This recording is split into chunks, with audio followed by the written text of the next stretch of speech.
Gipahigayon na ang send-off alang sa kapin 700 ka delegado sa Davao Region kung asa dulan 600 niini mga student-athlete nga musangka sa nagkadiyang sporting event alang sa 2025 Palarong Pambansa sa Lawag City sa Ilocos Norte sa May 31.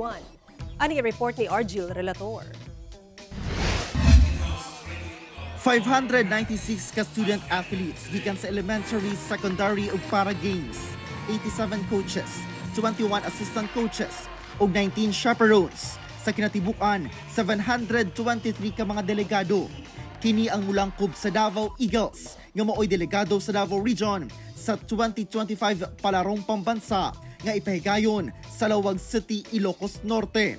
Sila ang gilauman sa DepEd 11 nga maoy mukapot sa target karong tuiga nga ikatulo sa ranking gikan sa ikaupat nga pwesto sa miaging tuig.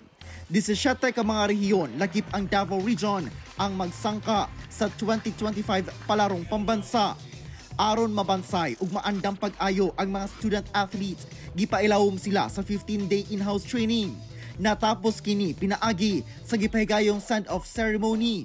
Every time you wear this color, you wear the honor, you wear the responsibility, you wear the demand of the high regard that everyone expects from a delegate of Davao Region.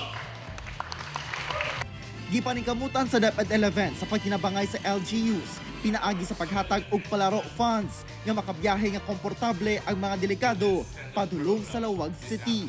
Ana-ana sa Ilocos Norte ang Davao Eagles. Ipahigayon sa May 24 ang opening ceremony sa 2025 Palarong Pambansa ug matapos sa May 31. Kauban si Melchor Awing sa kamera. Ako si Argil Relator. 1 Mindanao.